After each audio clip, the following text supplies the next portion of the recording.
Hello friends, welcome back to my channel सीनेक्स secret. हाल ही में किसी महिला ने अपनी पति को पैसे देकर मरवा दिया। तो आज हम इसी तरह की एक मूवी देखने वाले हैं जिसमें होम मिनिस्टर की बेटी को उसकी मर्जी के खिलाफ शादी फिक्स कर दी जाती है। तो वो लड़की इस शादी से बचने के लिए क्या क्या खतरनाक काम करती है और फिर आगे उस लड़की के साथ क्या होता है, यही देखेंगे आज की थ्रिलर कहानी में। इस फिल्म का नाम है थर्ड क्लास, जिसे डायरेक्ट किया है अशोक देव जी ने और IMDb पर मिले हैं इस फिल्म को 6 आउट ऑफ 10। तो चलिए बिना किसी देरी किए शुरू करते हैं आज की कहानी। फिल्म के शुरुआत में हम कुछ लोगों को दो आदमियों का पीछा करते हुए देखते हैं। वो दो आदमी अपने जान बचाकर भाग रहे थे, लेकिन कैसे भी करके वो लोग उन दोनों को पकड़ ही लेते हैं। तभी वहाँ पर एंट्री होती है होम मिनिस्टर धनंजय की। वो बंदूक निकालकर उस आदमी की तरफ पॉइंट आउट करता है और उससे कहता है कि जब मैं कुछ महीने पहले विधानसभा का काम करने के लिए गया था तो तू वहाँ पर मेरे खिलाफ लोगों को भड़का रहा था। ऐसे करके तू मेरी पोजीशन हासिल करना चाहता है। ऐसे करने की तुम्हारी हिम्मत कैसे हुई? ऐसे कहते हुए वो उन लोगों को मारने वाला था कि तभी उसके असिस्टेंट के फोन पर कॉल आता है। ये कॉल धनंजय की बेटी सहाना का था। वो थोड़ी देर अपने बेटी के साथ कॉल पर बात करता है और कॉल कट करने के बाद उस आदमी से कहता है कि बेटा, आज तुम्हारी किस्मत अच्छी है, आज मेरी बेटी का जन्मदिन है। उससे बात करके मेरा गुस्सा शांत हो गया। आज मैं तुम्हें छोड़ रहा हूँ, लेकिन अगर आइंदा मुझे तुम कहीं पर भी दिखाई दिए तो उस वक्त मैं तुम लोगों को मार दूंगा। ऐसे कहकर वो उन लोगों को छोड़ देता है। अब उसके अगले सीन में हम होम मिनिस्टर के घर को देखते हैं। यहाँ पर सहाना तैयार होकर अपने संगीत क्लास को अटेंड करने के लिए जाती है। गुरुजी के घर पर पहुँचने के बाद वो वहाँ पर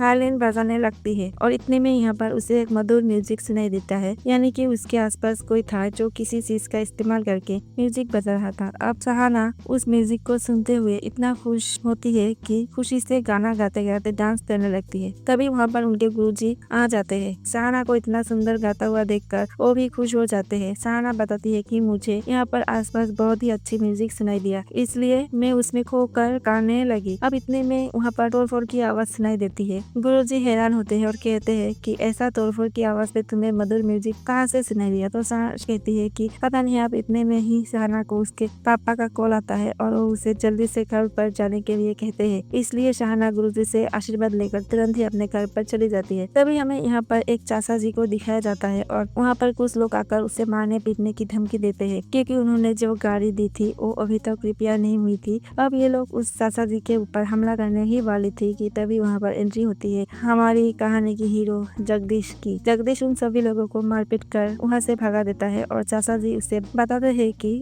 अरे ये लोग मिनिस्टर के लोग हैं जो उनकी गाड़ी को रिपेयर करके भेजना था, लेकिन बाकी लड़कों को छुट्टी होने की वजह से उस गाड़ी का काम पूरा नहीं हो पाया। तो जगदीश कहता है कि आपको यहाँ पर ऐसे अकेले नहीं आना चाहिए था। ठीक है, अब टेंशन मत कीजिए, मैं उस गाड़ी को रिपेयर करके उस मिनिस्टर के घर पहुँचा दूंगा। यहाँ दूसरी तरफ हम देखते हैं घर पर धनंजय अपनी बेटी को हैप्पी बर्थडे विश करता है और उसे कहता है कि मैंने तुम्हारे लिए 2 सरप्राइज गिफ्ट रखे हैं। सहाना उन गिफ्ट के बारे में पूछती है, लेकिन धनंजय उससे कहता है कि पहले तुम बर्थडे सेलिब्रेशन के लिए तैयार हो जाओ, उसके बाद मैं तुम्हें सब लोगों के सामने ही सरप्राइज दूंगा। अब यहाँ सहाना की बहुत बड़ी बर्थडे पार्टी रखी जाती है जहाँ पर बहुत सारे लोग आए हुए थे। सहाना बहुत ही सुंदर तरीके से तैयार होकर बाहर जाती है और यहाँ पर केक काटने के बाद सभी लोग खुशी खुशी सहाना का बर्थडे सेलिब्रेट करते हैं। अब उसे पापा धनंजय उसे पहला गिफ्ट देते हैं मर्सिडीज कार, जिसे देखकर वो बहुत ज्यादा खुश हो जाती है। उसके बाद सहाना पूछती है कि मेरा दूसरा सरप्राइज कहाँ है? तो अब धनंजय सब लोगों के सामने अनाउंसमेंट करते हुए बताता है कि आज शाम को मेरी बेटी सहाना और मेरे बचपन का दोस्त का बेटा रंजीत कुमार, इन दोनों की एंगेजमेंट है। आप सभी लोगों को वहाँ पर आना है। ये बात सुनकर सभी लोग खुश होकर तालियां बजाने लगते हैं, लेकिन जिसे एंगेजमेंट करनी थी वो सहाना ही शौक थी। वो अपनी माँ से कहती है कि मैं इतनी जल्दी शादी नहीं करना चाहती, मेरा एज ही क्या है, मैं पढ़ लिख कर कुछ बनना चाहती हूँ। लेकिन उसकी माँ उसे कहती है कि तुम्हारे पापा ने तुम्हारे लिए कुछ सोच कर ये फैसला लिया होगा। वो तुमसे बहुत ज्यादा प्यार करते हैं, इसलिए तुम उनकी बात मान लो, इसी में तुम्हारी भलाई है। सहाना अपनी माँ को इस एंगेजमेंट को रुकवाने के लिए कहती है, लेकिन उसकी माँ कहती है कि तुम्हारे पापा एक बार जो फैसला करते हैं तो मैं उसमें कुछ नहीं कर सकती, इसलिए तुम भी खुशी खुशी इस रिश्ते को एक्सेप्ट कर लो। अब बर्थडे पार्टी खत्म होने के थोड़ी देर बाद असिस्टेंट धनंजय के पास आकर कहता है कि आपने जो नई गाड़ी खरीदी थी उसके लिए अभी तक कोई ड्राइवर नहीं मिला है। तो ये बात सुनकर तो धनंजय उसे डांटने लगता है। कहता है कि आज शाम को किसी भी हालत में उसी गाड़ी में मेरी बेटी को ले जाना है। एंगेजमेंट के लिए मेरी बेटी उसी कार के अंदर बैठकर जाएगी, इसलिए शाम तक तुम्हें कैसे भी करके ड्राइवर को ढूंढना होगा, वरना ड्राइवर नहीं मिला तो मेरी बेटी की एंगेजमेंट रुक जाएगी, इसलिए जल्दी करो, जाओ। अब उसके बाद वो असिस्टेंट उस ड्राइवर को बुलाता है, लेकिन वो ड्राइवर लोग इस नई मॉडल की कार को देखकर कहते हैं कि पहले तो हमें इस कार के फीचर समझने के लिए 1 हफ्ता लगेगा और अच्छे से चलाने के लिए 15 दिन। इतना समय है तो बताओ तो हम गाड़ी चला सकते हैं, वरना नहीं। अब अभी यहाँ पर थोड़ी दूरी पर उनकी बातें सुहाना सुन लेती है और उसे लगता है कि अब ड्राइवर नहीं मिलेगा तो उसकी एंगेजमेंट रुक जाएगी। लेकिन तभी मिनिस्टर की कार को रिपेयर करके जगदीश वहाँ पर लेकर आता है। वो मैनेजर को कार देते हुए कहता है कि गाड़ी रिपेयर हो चुकी है, अब इसका इस्तेमाल कर सकते हैं, चलिए अब मैं चलता हूँ। तभी वहाँ पर असिस्टेंट मैनेजर से कहता है कि इस लड़के से पूछिए क्या वो ये नई कार चला सकता है। तो उनकी बातें सुनकर जगदीश कहता है कि मैं एक मैकेनिक हूँ, इसलिए किसी भी गाड़ी को चला सकता हूँ। तो मैनेजर उसे कहता है कि हमें इस गाड़ी के लिए ड्राइवर नहीं मिल रहा है, तुम बस 2-4 दिन के लिए इस कार के ड्राइवर बन जाओ, इस काम के मैं तुम्हें बहुत ही अच्छे खास पैसे भी दूंगा। और अब बहुत ज्यादा रिक्वेस्ट करने पर जगदीश इस गाड़ी का ड्राइवर बनने के लिए मान जाता है। लेकिन अब ये सब कुछ देखकर सहाना बहुत ज्यादा गुस्सा हो जाती है कि सब कुछ सही चल रहा था, लेकिन नया ड्राइवर यहाँ पर कहीं बीच में टपक। अब सहाना उस कार में बैठकर जगदीश के साथ जाने लगती है, लेकिन रास्ते में वो अपनी फ्रेंड के साथ फोन पर बात करती है कि यार मैं इस एंगेजमेंट से बिल्कुल भी खुश नहीं हूँ, मेरे मम्मी पापा मेरी मर्जी के खिलाफ ही एंगेजमेंट करवा रही है, लेकिन अगर ये ड्राइवर नहीं मिलता तो मेरी एंगेजमेंट रुक सकती थी। लेकिन पता नहीं ये 3rd क्लास लड़का कहाँ से टपक गया और अब ड्राइवर बनकर मुझे उस एंगेजमेंट की जगह पर ले जा रहा है। अब जगदीश ये सारी बातें सुन लेता है, लेकिन वो उसे कुछ नहीं कहता, वो चुपचाप रहता है। कुछ देर के बाद वो लोग उस बड़े से एंगेजमेंट वाली जगह पर पहुंच जाती है। यहाँ पर बहुत ही बढ़िया तरीके से एंगेजमेंट की तैयारी हो चुकी थी। अब सहाना गाड़ी से उतर कर अंदर जाती है और तभी यहाँ पर त्रिशा नाम की एक लड़की और उसकी सहेली आती है और इस महंगी गाड़ी से जगदीश उतरता है और अंदर चला जाता है। जगदीश को देखकर ये लड़कियां कहती है कि इतना हैंडसम लड़का है, और त्रिशा कहती है कि इसके पास लग्जरियस कार भी है, इसके बारे में पता करना होगा। अब यहाँ इस तरफ होने वाला दूल्हा यानी कि रंजीत सहाना को बर्थडे विश करते हुए कहता है कि आज तुम बहुत ही खूबसूरत लग रही हो सहाना, हमारे बचपन में एक दूसरे के साथ मुलाकात हुई थी और तभी से मैं तुमसे प्यार करता हूँ, लेकिन पढ़ाई करने के लिए मुझे अब्रॉड जाना पड़ा और इसलिए हम दोनों बहुत सालों के बाद मिल रहे हैं और अब मैं तुम्हें अपनी लाइफ में आता हुआ देखकर बहुत ज्यादा खुश हूँ। लेकिन यहाँ पर रंजीत की सारी बातें सुनकर सहाना थोड़ी सी परेशान हो जाती है, क्योंकि उससे तो ये एंगेजमेंट नहीं करनी थी। यहाँ इस तरफ धनंजय और लड़के वाले एक दूसरे के साथ बातचीत कर रहे होते हैं। धनंजय कहता है कि मैंने अपनी बेटी को फूल की तरह पाला है और मुझे मेरी दोस्त के ऊपर बहुत ज्यादा भरोसा है, उसका बेटा रंजीत मेरी बेटी को खुश रखेगा। तो लड़के के पिता कहता है कि मेरी दोस्त तू फिक्र मत कर, मैं सहाना को अपनी बेटी की तरह रखूंगा। यहाँ इस तरफ त्रिशा और उसकी सहेलियां जगदीश को ढूंढ रही होती है। तभी 2 कोट पहने हुए लोग वहाँ से जाने लगते हैं और उनके साइड से ही जगदीश चला जाता है। ये देखकर त्रिशा वेटर से पूछती है कि भाई साहब वो आदमी कौन है। अब वेटर उस कोट पहने हुए आदमी को देखकर कहता है कि मैडम वो तो इस होटल के मालिक है, उनके पास ऐसा कई सारे होटल है। और यहाँ त्रिशा को लगता है कि ये वेटर जगदीश के बारे में बात कर रहा है और वो जल्दी से यहाँ पर जगदीश को अमीर समझ बैठती है। कहती है कि ये लड़का कितना अमीर है, मैं इसी के साथ शादी करके सेटल हो जाऊंगी, मुझे कैसे भी करके इस जगदीश को पटाना होगा। यहाँ पर सहाना अकेले ही एंगेजमेंट के बारे में सोचकर परेशान हो रही थी। तभी उसे नीचे से उस मधुर म्यूजिक का आवाज सुनाई देता है। यहाँ पर नीचे टेबल पर जगदीश बैठा होता है और उसे हम उस म्यूजिक को बजाते हुए देखते हैं। उस आवाज का पीछा करते हुए सहाना वहाँ पर नीचे आने लगती है, लेकिन इतने में ही वहाँ का वेटर जगदीश के हाथ से वो सामान ले लेता है, जिससे कि वो म्यूजिक नहीं बजा पाता और सहाना उसे म्यूजिक बजाते हुए देख नहीं पाती, तो उसे पता नहीं चलता कि यहाँ पर वो म्यूजिक कौन बजा रहा था। अब इतने में वहाँ पर उसकी माँ आती है और उसे अंदर ले जाती है। उसके बाद हम हॉल के अंदर देखते हैं एंगेजमेंट का फंक्शन शुरू होने वाला था, लेकिन तभी अचानक पंडित जी लड़का और लड़के की पत्रिका देखकर कहते हैं कि धनंजय साहब क्या आपने इन दोनों की कुंडली मिलवाई थी। धनंजय कहता है कि हाँ हमने कुंडलियाँ मिलवाई थी, बताइए कि क्या प्रॉब्लम है। पंडित जी कहती है कि कुंडली में तो कोई प्रॉब्लम नहीं है, लेकिन आज का मुहूर्त बहुत ही खराब है, अगर आज एंगेजमेंट हो जाएगी तो आपकी बेटी की जान को खतरा हो सकता है। ये बात सुनकर धनंजय घबरा जाता है और कहता है कि अगर ऐसी बात है तो एंगेजमेंट रोक दो, मैं मेरी बेटी की एंगेजमेंट किसी दूसरे मुहूर्त पर करवा दूंगा, आप दूसरा मुहूर्त देखिए। तो पंडित जी देखकर बताते हैं कि अगले महीने बहुत ही बढ़िया मुहूर्त है, अगर उस शुभ मुहूर्त पर ये एंगेजमेंट किया जाएगा तो ये रिश्ता सफल होगा, इसलिए अब ये लोग फिलहाल सगाई रोक देती है और इसी सगाई के फंक्शन को अगले महीने रख देते हैं। अब ये सब कुछ देखकर सहाना बहुत ज्यादा खुश हो जाती है कि कैसे भी करके उसे उसकी एंगेजमेंट रुक गई। लेकिन अब रात में हम देखते हैं कि धनंजय अपने घर पर जगदीश को बुलाता है और उसे थप्पड़ मारता है कि कहता है कि मुझे पता चल गया है मेरी बेटी की एंगेजमेंट तुमने ही रोका है, बताओ तुमने ये सब कुछ क्यों किया। जगदीश कहता है कि हाँ, ये मैंने ही किया है, आपकी बेटी में मुझे थर्ड क्लास था इसलिए मैंने उसकी एंगेजमेंट रोक दी, और ये सब कुछ करने के लिए मुझे आपकी बेटी ने कहा था क्योंकि वो उस लड़के के साथ एंगेजमेंट नहीं करना चाहती। सहाना कहती है कि पापा नहीं, ये लड़का झूठ बोल रहा है, मैंने ऐसा कुछ नहीं कहा था। अब धनंजय गुस्से में आकर अपने आदमियों से जगदीश को पिटवा देता है और ऊपर से उसे पैसे दे देता है और कहता है कि आइंदा से मेरी परिवार से दूर रहना। अब उसके अगले दिन हम देखते हैं गैराज में मस्ती करते हुए जगदीश और उसके दोस्त अपनी गाड़ी रिपेयरिंग का काम कर रहे होते हैं।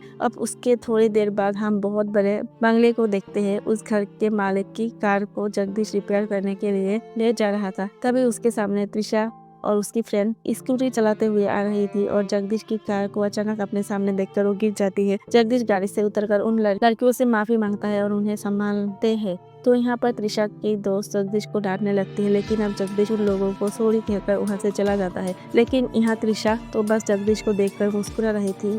फिर वहाँ पर मौजूद एक आलीशान बंगला देखती है और उसे लगता है कि ये बंगला जगदीश की है। वो अपनी फ्रेंड से कहती है कि चाहे मुझे कोई भी शॉर्टकट लेना पड़े, लेकिन मैं शादी इसी लड़के से करूंगी और उसके बाद अमीरों वाली जिंदगी जीऊंगी। अब उसके अगले सीन में हम देखते हैं कि सहाना अपने गुरुजी के घर पर संगीत सीखने के लिए आती है। तभी वहाँ पर बहुत ज्यादा खटपट और शोर शराबा मचने की आवाज से तोड़फोड़ की आवाज की वजह से उन्हें डिस्टरबेंस हो रहा था। सहाना कहती है कि अब मैं इन लोगों को देखती हूँ। वो गुस्से में बाहर आती है और तभी हम यहाँ गैरेज में जगदीश के उस धुन को बजाते हुए देखते हैं और दरअसल खटपट की आवाज इसी गैरेज से आ रही थी, जिसकी वजह से उन लोगों को डिस्टरबेंस हो रहा था। अब सहाना वहाँ पर फिर से वो म्यूजिक सुनकर बहुत ज्यादा खुश हो जाती है। उसे कौन बजा रहा है उसे ढूंढने लगती है, लेकिन अब यहाँ पर जगदीश के दोस्त उसे भगाने के लिए बंद करके अपना काम करने के लिए कहते हैं। इतने में वहाँ पर सहाना आती है और उन लोगों को डांटने लगती है कि तुम्हारे शोर मचाने की वजह से हम संगीत नहीं सीख पा रहे हैं। जगदीश कहता है कि अरे मैडम, यहाँ पर गाड़ियाँ ठीक करने का काम होता है,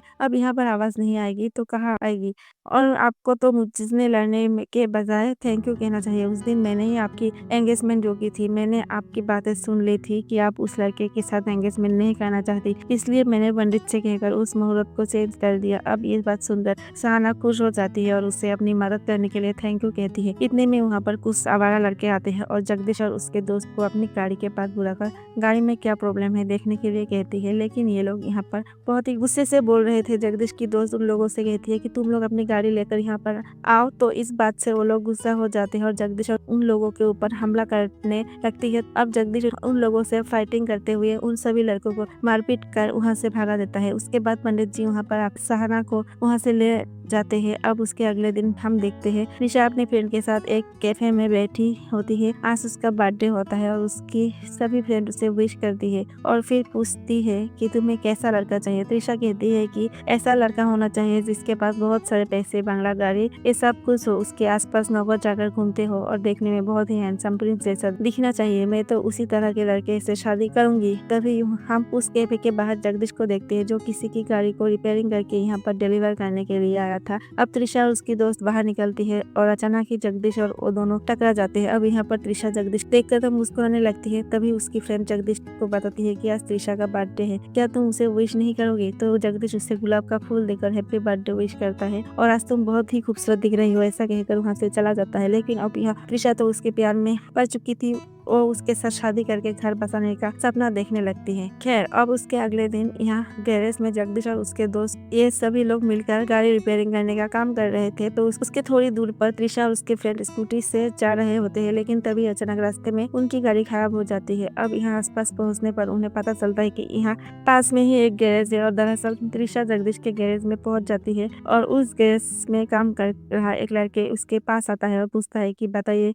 आपकी गाड़ी में क्या हुआ है। त्रिशा कहती है पता नहीं, ये गाड़ी अचानक ही रास्ते में बंद पड़ गई, तुम चेक करो और क्या हुआ बताओ। तभी अचानक त्रिशा अपने सामने जगदीश को काम करता हुआ देखती है और तब उसे पता चलता है कि जगदीश कोई अमीर लड़का नहीं बल्कि साधारण सा गैरेज में काम करने वाला एक लड़का है। अब ये बात जानने के बाद उसके तो होश उड़ जाते हैं। जगदीश त्रिशा को देखकर उसके पास आता है और कहता है कि नमस्ते मैडम, बताइए आप कैसे हो। तो त्रिशा उसके ऊपर भड़क जाती है और कहती है कि यू चीटर, तुमने ऐसे कितने लड़कियों को धोखा दिया है, अमीर लोगों की गाड़ियाँ दुनिया में घूमकर तुमने कितनी लड़कियों को फंसाया है। तुम तो एक नंबर की थर्ड क्लास हो और मुझे पाने के लिए सपने देख रहे थे। मैं तुम्हारे औकात के बाहर हूँ, समझो। इतने में ही उस रास्ते से संजय का मैनेजर सहाना को लेकर आ जा रहा होता है तो मैनेजर अपनी बेटी त्रिशा को जगदीश के गैरेज में देखकर गाड़ी को रोक देता है। सहाना से कहती है कि मेरी बेटी जगदीश से झगड़ा कर रही है, मैं जाकर देख कर आता हूँ। अब इतने में वहाँ पर त्रिशा जगदीश को थप्पड़ मारकर वहाँ से चली जाती है, लेकिन जगदीश उसे कुछ नहीं कहता। अब फ्रेंड्स, ऐसे यहाँ पर त्रिशा की ही गलती थी, क्योंकि जगदीश ने तो उसे कभी नहीं बताया था कि वो अमीर लड़का है और उल्टा त्रिशा उसके पीछे पड़ी थी। जगदीश की अमीर समझकर वो उसे शादी करना चाहती थी। अब इतने में यहाँ पर बारिश होने लगती है और मैनेजर फिर से कार के अंदर बैठ जाता है, लेकिन अब यहाँ पर जगदीश को गुस्सा आ गया था, इसलिए वो उसी गुस्से में म्यूजिक बजाने लगता है। तभी वहाँ पर मौजूद सहाना उसका म्यूजिक सुन लेती है। वो दौड़कर उसके पीछे आकर उसे गले लगा लेती है। जगदीश भी ये देखकर शॉक रह जाता है और सहाना उसे ऐसा देखकर शर्मा कर वहाँ से चली जाती है। अगले दिन हम देखते हैं सहाना अपनी माँ से झूठ बोलकर कहीं जा रही थी, ऐसा कहकर अपने घर से बाहर निकलती है। लेकिन यहाँ पर हम देखते हैं कि वो जगदीश से मिलने के लिए आई थी। वो गैरेज में आकर जगदीश को अपने साथ मंदिर में ले जाती है और यहाँ पर जगदीश को प्रपोज कर देती है। कहती है कि मैं तुमसे बहुत प्यार करती हूँ, प्लीज तुम मेरे प्यार को एक्सेप्ट कर लो और तुम बजाते हो ना, वो भी मुझे बहुत ज्यादा पसंद है। और ये बात सुनकर जगदीश तो शौक रह जाता है, लेकिन फिर वो उसे कहता है कि देखो सहाना, तुमने तो अपने बारे में मुझे सब कुछ बता दिया, लेकिन मेरे बारे में तुम कुछ नहीं जानती। मेरे पास तुम्हें देने के लिए कुछ नहीं है। ये सब कुछ जानकर भी तुम मुझसे प्यार करती हो, तो मुझे समझ नहीं आ रहा कि मैं तुम्हारे प्यार को एक्सेप्ट करूँ या नहीं। ऐसे कहते हुए वो जब पीछे मुड़कर देखता है तो वहाँ पर सहाना मौजूद नहीं थी। अब पिछली बार जगदीश के साथ जिन लोगों ने झगड़ा किया था, वो लोग सहाना को पकड़कर वहाँ से ले जा रहे थे। अब जगदीश उन लोगों को देखता है और उन्हें रोकने के लिए उनसे फाइट करता है। वो उन लोगों को बहुत ही बुरे तरीके से मारता है और अब इतने में ही वहाँ पर पुलिस भी पहुंच जाती है। सहाना मिनिस्टर की बेटी होने की वजह से पुलिस उसे सुरक्षित ले जाती है और यहाँ पर धनंजय अपनी बेटी को देखकर उसकी फिक्र करने लगता है। उसे कहता है कि तुम आराम करो, तुम्हें कुछ बताने की जरूरत नहीं है। यहाँ इस तरह मंदिर में गुरुजी जगदीश को समझाते हैं कि बेटा, वो सहाना मिनिस्टर की बेटी है, तुम उसके साथ प्यार करके आग में हाथ डाल रहे हो। अगर ये बात मिनिस्टर को पता चल गई तो तुम्हें नहीं छोड़ेगा। जगदीश कहता है कि गुरुजी, ये सब कुछ मुझे पता है, लेकिन सहाना ही मुझसे प्यार करती है। मुझे मेरी औकात पता है, मैं सिर्फ गाड़ियाँ रिपेयर कर सकता हूँ, उन गाड़ियों का मालिक बनना मेरी नसीब में नहीं है। इसलिए मैं उस लड़की को समझा रहा था कि मेरे साथ उसका कोई फ्यूचर नहीं है। अब उसकी ये सारी बातें सुनने के बाद गुरुजी उसे प्रसाद देकर आशीर्वाद देकर भेज देती है। रात को यहाँ पर हम धनंजय को देखते हैं जो कि अपनी पत्नी के साथ बातचीत कर रहा होता है। धनंजय कहता है कि मुझे ऐसा लग रहा है कि हमारी बेटी हमें धोखा दे रही है, वो हमसे कुछ छुपा रही है और कहीं वो कुछ गलत कदम ना उठा ले। धनंजय की पत्नी उसे समझाते हुए कहती है कि ऐसा कुछ भी नहीं है, आप बेवजह टेंशन ले रहे हैं। आपकी बेटी आपसे बहुत ज्यादा प्यार करती है और वो ऐसा कुछ नहीं करेगी जिससे आपको दुख हो। अब उसके अगले दिन सहाना की माँ उसे उठाने के लिए जाती है और यहाँ पर उसे कहती है कि मुझे सब कुछ पता चल गया है कि तुम जगदीश नाम के लड़के से प्यार करती हो और बेटा, तुम्हें पता है ना तुम्हारी शादी रंजित के साथ होने वाली है, लेकिन फिर भी तुम ये सब कुछ कर रही हो। तो यहाँ पर सहाना अपनी माँ को समझाते हुए कहती है कि माँ, वो जगदीश बहुत ही अच्छा लड़का है, भले ही उसके पास ज्यादा पैसे ना हो, लेकिन मुझे पता है मैं उसके साथ खुश रहूंगी। लेकिन अब उसकी माँ उसे डांटने लगती है और कहती है कि तुम्हारे पापा अपने लोगों के साथ तुम्हारी शादी करवा रहे हैं, इसलिए तुम्हें उनकी बात माननी होगी, हमारे मान सम्मान का ख्याल रखना होगा। तभी ये सारी बातें सुनने के बाद सहाना दुखी हो जाती है और कहती है कि ठीक है माँ, आप लोग जिससे कहेंगे मैं उससे शादी करूंगी, लेकिन आप लोग एक बात याद रखना, मैं जगदीश को छोड़कर किसी के साथ खुश नहीं रहूंगी, इसके जिम्मेदार आप लोग होंगे। अब यहाँ पर बाहर से सहाना की सारी बातें धनंजय सुन लेता है। ये सब कुछ सुनकर वो बहुत दुखी हो जाता है। तभी उसकी पत्नी बाहर आकर उसे संभालती है। धनंजय रोते हुए अपनी पत्नी से कहता है कि हम अपने बच्चों को कितना लाड प्यार से बड़ा करते हैं, लेकिन बड़ा होने के बाद वो ऐसा गलत फैसले लेते हैं, हमारी मर्जी के खिलाफ जाते हैं, तब हम उन्हें रोक नहीं सकते। आगे मेरी बेटी के साथ क्या होगा ये मुझे कुछ समझ नहीं आ रहा है। खैर, अब उसके अगले सीन में हम जगदीश को देखते हैं जो कि गैरेज में सो रहा होता है। तभी सुबह सुबह अपने बैग वगैरह लेकर सहाना वहाँ पर पहुँच जाती है। जगदीश उसे वहाँ पर देखकर हैरान हो जाता है और पूछता है कि अरे तुम यहाँ पर क्या कर रही हो। सहाना उसे बताती है कि मैं सब कुछ छोड़कर तुम्हारे पास आ चुकी हूँ और तुम्हारे साथ शादी करके यहाँ पर रहूंगी। अब ये सुनकर जगदीश तो उससे डांटने लगता है, उसे बाहर लेकर जाता है, लेकिन अब धनंजय ने कुछ गुंडों को जगदीश को मारने के लिए भेजा था। ये सभी गुंडे लोग उसे मारने के लिए उसके पीछे पड़ जाते हैं और अब सहाना और जगदीश वहाँ से भागने लगते हैं। यहाँ पर हम देखते हैं कि जगदीश सहाना को उसके घर पर वापस लेकर जाता है और सहाना उससे कहती है कि मेरी मम्मी पापा तुम्हारे साथ शादी करने नहीं दे रहा, इसलिए मैं तुम्हारे पास भाग कर आई थी, लेकिन तुम हो कि फिर से मुझे यहीं पर सो रहे हो। अब यहाँ पर सहाना की माँ उसे थप्पड़ मारती है और कहती है कि ये तुम क्या करने जा रही थी, तुम्हें पता है इससे तुम्हारे पापा की इज्जत मिट्टी में मिल जाती है। अब धनंजय ये देखकर उल्टा अपनी पत्नी को थप्पड़ मारता है। कहता है कि मेरी बेटी को थप्पड़ मारने की तुम्हारी हिम्मत कैसे हुई? तुम्हें पता है ना इसके पैदा होने की बात थी, हमें सब कुछ शान शौकत मिली है। मेरी बेटी इस लड़के के साथ भाग गई, इसमें इसका कोई दोष नहीं है। दोस्त तो इस लड़के का है। ऐसा कहकर धनंजय जगदीश को डांटने लगता है। कहता है कि इसी लड़के ने हमारी बेटी को बहलाया होगा। लेकिन जगदीश कहता है कि सर ऐसा कुछ नहीं है। अगर मुझे आपकी बेटी को भगाना होता तो मैं कब का भगा चुका होता। लेकिन मैं आपका रिस्पेक्ट करता हूँ, इसलिए आपकी बेटी को वापस यहाँ पर छोड़ने के लिए आ गया। आप मुझे गलत मत समझिए, मेरी और आपकी बेटी की बराबरी नहीं हो सकती। आप अपनी बेटी की शादी एक अमीर लड़के से करवा दीजिए, मुझे इसमें कोई भी ऐतराज नहीं है। ऐसा कहकर वो वहाँ से चला जाता है। उसके बाद ऐसे ही कुछ दिन बीत जाते हैं और इधर सहाना बहुत दुखी थी। उसे घर से बाहर जाने से भी मना किया गया था। अब इसी दौरान धनंजय जगदीश के बारे में सोचने लगता है कि उसने मेरी बेटी को वापस लौटा दिया, इसका मतलब वो एक बहुत ही अच्छा लड़का है। फिर वो अपने मैनेजर से कहकर जगदीश को अपने घर पर बुलाता है। ये देखकर सहाना को लगता है कि उसके पिताजी शायद उन दोनों की शादी के लिए मान गए। लेकिन यहाँ पर तो धनंजय ने अपनी बेटी की शादी का पहला कार्ड देने के लिए जगदीश को बुलाया था। धनंजय उसे थैंक यू कहता है कि तुमने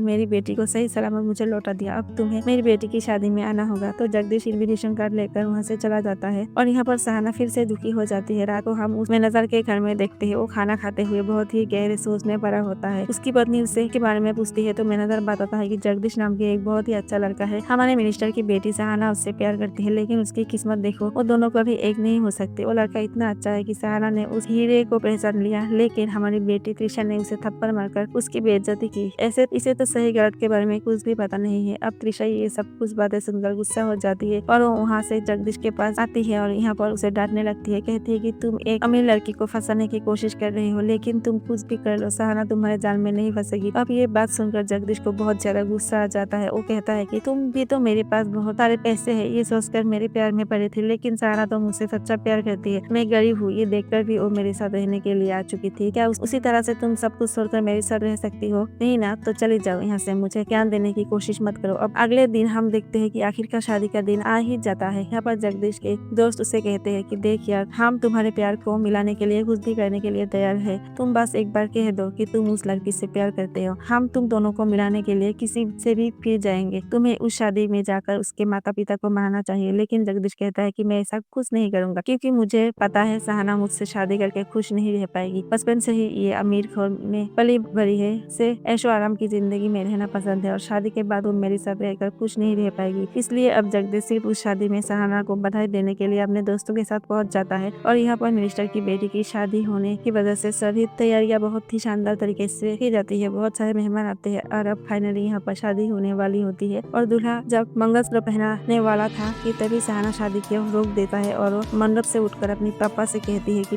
पापा मुझे माफ कर दीजिए, मैं ये शादी नहीं कर सकती। अगर मैं ये शादी कर भी लूँ तो मैं खुश नहीं रहूंगी और ये लड़का भी खुश नहीं रह पाएगा। मैं जगदीश से प्यार करती हूँ, उसकी जगह मेरे दिल में कोई भी नहीं ले सकता। उसके मम्मी पापा उसे समझाने की कोशिश करते हैं, लेकिन वो किसी की भी बात नहीं सुनती और अब बहुत ज्यादा दुखी और टेंशन में होने की वजह से सहाना को अचानक हार्ट अटैक आता है और उसकी वहीं पर मौत हो जाती है। वहाँ पर पास में ही जगदीश भी बैठा था और जगदीश भी सहाना से बहुत ज्यादा प्यार करता था। सहाना को अपनी आंखों के सामने मरा हुआ देखकर वो ये सदमा बर्दाश्त नहीं कर पाता और अचानक ही उसकी भी वहाँ पर मौत हो जाती है। अब शादी में आए लोग ये सब कुछ देखकर बहुत ज्यादा हैरान और दुखी हो जाते हैं। संजय तो अपनी बेटी मरा हुआ देखकर पागल हो जाता है और कहने लगता है कि बेटा तुम उठ जाओ, मैं तुम्हारी शादी जगदीश से करा दूंगा। लेकिन अब क्या फायदा था, अब तो बहुत ज्यादा देर हो चुकी थी। उसके बाद यहाँ पर संजय को सहाना और जगदीश की आत्माओं को दिखाई देती है, जो कि शादी करके वहाँ से चली जाती है। और इस सैड एंडिंग के साथ ये कहानी यहीं पर एंड हो जाती है। ये कहानी आपको कैसी लगी हमें कमेंट करके जरूर बताइएगा। साथ ही इस वीडियो को लाइक, कमेंट, शेयर और मेरे चैनल को सब्सक्राइब जरूर कीजिएगा।